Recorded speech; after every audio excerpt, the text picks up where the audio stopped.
Hello everyone, Ray here. If you are looking for a budget smartphone that never settles, you might have already watched our full review on the OnePlus 3T. It's a really promising device, but with only almost half the cost of a Pixel XL. Has OnePlus compromised on small details that matters to us? Let's do the comparison. Alright, I've heard so many people saying, OnePlus just made another ordinary metal phone.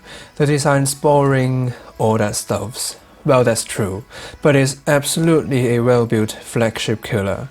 The design's not flawless, the camera hump is still there, but overall I did not see any compromises on the build quality.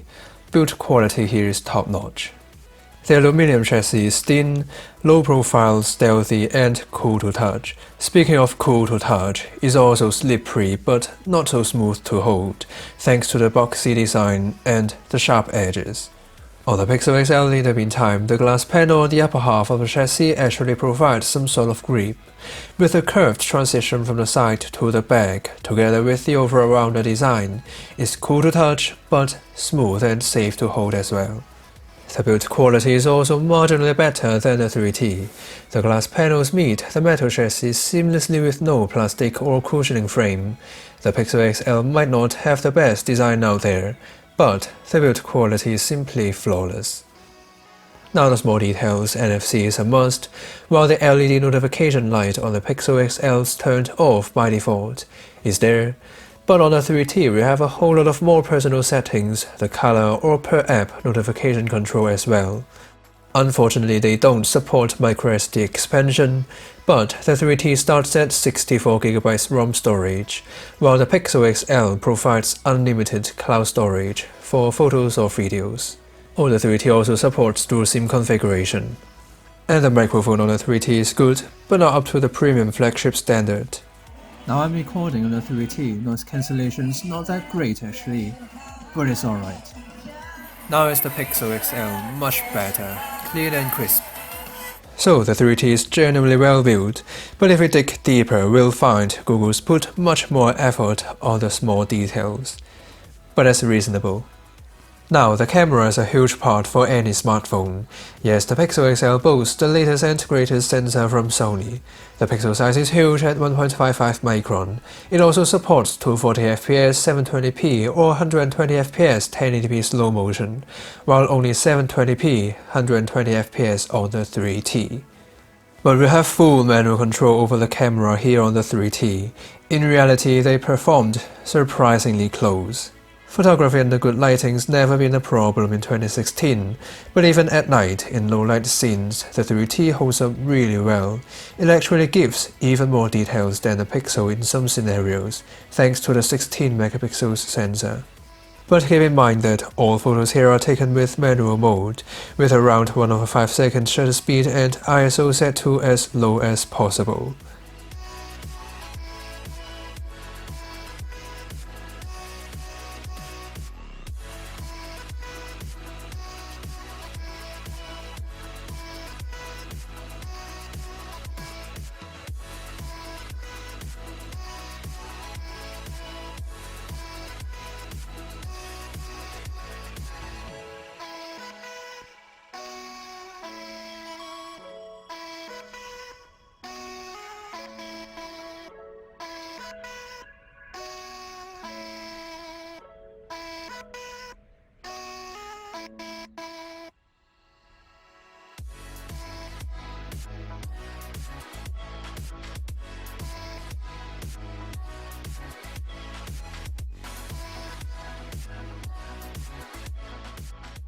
Anyway, selfie time.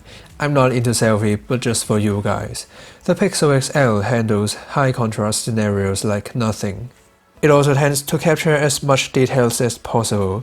It also comes with a slightly wider field of view. The 16MP shooter on the 3T in the meantime gives perfect details under good lighting, but not in backlight scenes. Videography is also slightly disappointing on the 3T. It does come with EIS and OIS, but it also relies on contrast detection to get the right focus point. Those undesirable wobbling effects are just annoying. Video stabilization is also not up to the expectation. while the Pixel XL shoots 4K EIS stabilized video that is stabilized, and is comparable to the Xperia XZ, which is the best performer in this category. So the Pixel XL is certainly the best camera phone money can buy right now, for both stills and videos. But for almost half the cost, you can get similar quality low-light shots with manual mode on the 3T. Performance and features another huge part. The Pixel XL runs Android 7.1.1 out of the box, with the exclusive Google Assistant. If you are one of those who like to send text messages or set navigation with only your voice, then it's brilliant.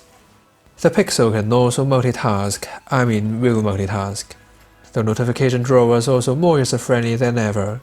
We can preview a Gmail or WhatsApp, Facebook just on the notification panel.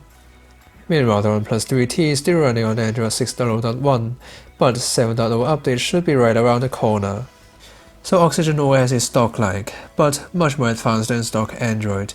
We can get tons of personal settings and user-friendly features. If you haven't watched our full review yet, it's the time. Some of the best features are the pocket mode. Both the touchscreen and the keys are locked to prevent unexpected touches and clicks on the buttons while it's inside your pocket. Gestures that brings up your camera, flashlight, or even skips tracks are terrific. Performance-wise, both of them pack the latest Snapdragon 821 processor, but on the 3T we get the full-speed 2.35 GHz one, while the Pixel ships with the underclocked 2.15 GHz CPU, but in reality they performed nearly the same most of the time. Another key feature of the 3T is the impressive 6GB of RAM, even though day-to-day media consumption would not make any difference at all, maybe. According to our standard apps opening speed test that we have all the devices running the same app list, we can also find the 3T performed just marginally better than other flagship offers. What a flagship killer! The key is the Pixel handles multitask just fine, but switching between apps are still slightly laggy, not as smooth as the OnePlus 3T, so 6GB of RAM does matter. Multimedia experience is another essential part of the review. The Pixel does pack more pixels on the screen, that's Quad HD versus Full HD, but I didn't notice any pixelation on the 3T either. We are getting a similar experience with those vibrant colors, deep black, and high contrast on both of them, but we do get dimmer on the 3T at night and a more pleasant white balance out of the box. The screen on the 3T can also be calibrated easily, while on the Pixel we have to gain root access at first, then install third-party kernel control apps to get it done. The speaker in the meantime, we are getting mono down-wiring speaker on both of them. Audio quality though, the 3T is surprisingly great, driving high-impedance headphones and earphones like nothing. It performed closer to the HTC 10 and much better than the Pixel XL. Last but certainly not least, the battery life. The Pixel gets a Quad HD display, but Android 7.1 based. The 3T only has to deal with a 1080p screen, but the battery is slightly smaller.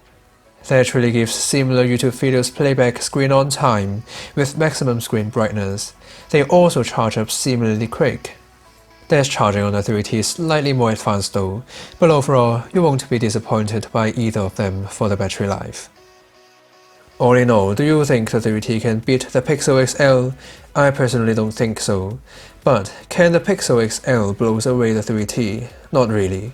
And that's the point. With only almost half the cost, we can get comparable experience to one of the best top-tier flagship on the 3T. The only trade-off I could find would be the not the best but usable microphone and video stabilization, but it also gives outstanding audio quality, display and build quality, performance, and yes, Oxygen OS, probably the best Android skin. Hope you all enjoyed watching this video and drop a like if you like it and don't forget to subscribe. Once again, this is Ray. See you next time.